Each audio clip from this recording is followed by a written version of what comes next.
PTI ने, MQM ने, GDA ने और उनके जो इत्तेहादी हैं, उन्होंने कुलभूषण को एनआरओ देने की भी हिमायत की।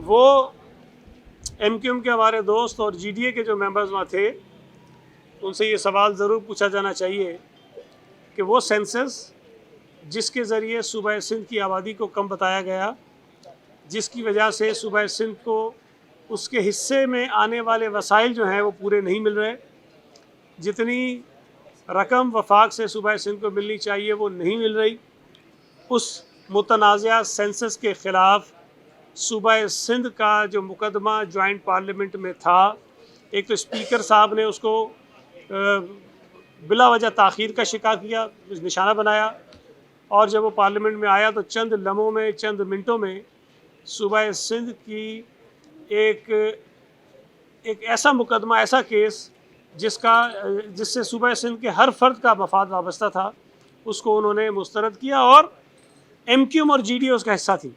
मेरा ये ख्याल है, मेरी ये राय है कि सूबा सिंध के लोग एमक्यूएम से और जीडीए से ज़रूर ये पूछें कि वो मुतनाज़ा मरदमशुमारी जिसके ज़रिए सूबा सिंध के हुकूक पर डाका डाला जा रहा है, उसको जीडीए और एमक्यूएम ने क्यों सपोर्ट किया है। वफाकी हुकूमत का अपना एक रोल है, वो सिंध के लोगों का, सिंध की हुकूमत का माई बाप नहीं है। वो हमारे ऊपर कोई चौकीदार नहीं बैठे हुए हैं। सिंध हुकूमत आइनी तौर पर मुंतखब हुकूमत है।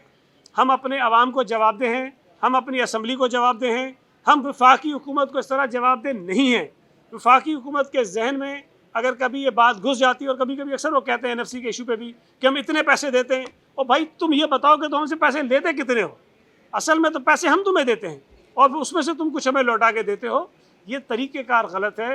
वफाकी हुकूमत किसी भी सूबाई हुकूमत के ऊपर कोई रेगुलेटर नहीं है। बिल्डिंग्स अगर बन गई हैं, मिसाल के तौर पर नस्ला टावर में ले लूँ, वो मुरवजा किसी कानून की वायलेशन में बन गई है। कोई और इमारत है, उसके ऊपर एक्स्ट्रा फ्लोर्स डल गए हैं। कुछ और इमारतें हैं जिन्होंने अपने बिल्डिंग रूल्स की वायलेशन में बना दी है, तो उसमें आम तौर पे माजी में इनको जुर्माने करके इनको रेगुलाइज कर दिया जाता था। लेकिन इस वक्त चूँकि अदालतों के मुख्तलिफ फैसले आ गए हैं, तो हमारे लिए मुमकिन नहीं है कि हम पुराने तरीक़ेकार के मुताबिक आगे बढ़ा सकें। लिहाजा मेंबर्स का ये ख्याल था असम्बली के कि एक कानून सिंध हुकूमत लाए और इन्हीं चीज़ों को सामने रख कर इन तमाम चीज़ों को रेगुलाइज करें, ताकि वो जो लोग लाखों की तादाद में परेशान हैं, उनकी परेशानी हम दूर कर सकें। तो ये मैं आपको फिर कह रहा हूँ कि ये किसी एक शहर तक महदूद नहीं है। जो हमारे दोस्त कह रहे थे कि नस्ला नहीं है, नस्ला नहीं, मैंने यही बताया था कि एक नस्ला का मसला नहीं है।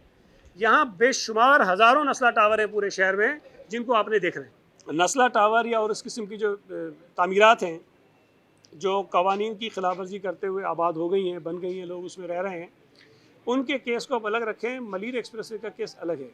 मलीर एक्सप्रेसवे पे भी अगर वहाँ के मकामी लोगों के कुछ एतराज़ात आए हैं, तो हम उनके ऊपर कोई ज़बरदस्ती उसको मुसलत नहीं कर रहे हैं। हम उनसे मशावरत करके इस प्रोजेक्ट को मुकम्मल करना चाहते हैं। ये एक डेवलपमेंट का प्रोजेक्ट है, लेकिन हम नहीं चाहते कि इसकी वजह से वहाँ के लोग मुतासिर हों या उनके जो खदशात हैं उसको हम दूर न करें।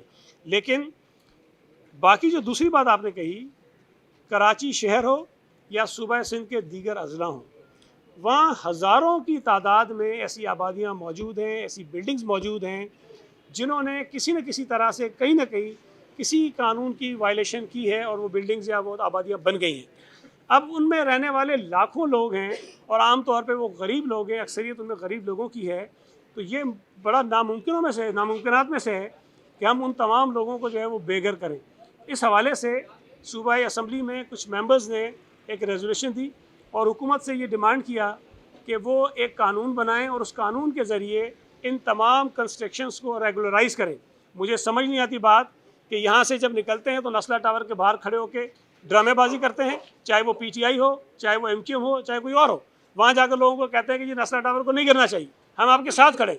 लेकिन यहाँ अगर हम कहते हैं जी कानून बनाएं ताकि हम उनको कोई प्रोटेक्शन दे सकें, तो यहाँ उसकी मुखालफत करते हैं। ये उनका जो दौरा मयार है, जो चेहरा है, जो उनकी आवाम दुश्मनी है, वो मैं समझता हूँ कि कराची के लोगों को भी देखनी चाहिए। पंजाब में चले जाइए आपको बेशुमार केसेस मिलेंगे जहाँ पर पीटीआई की एमएनएज और एमपीएस कत्ल में मुलविस हैं, और जिन्होंने कत्ल किया उन्होंने कहा कि हमने इनके कहने पर किया है। सवाल ये है कि वहाँ कितने लोग इन्होंने पकड़वाए, उनके खिलाफ क्या कार्रवाई की है।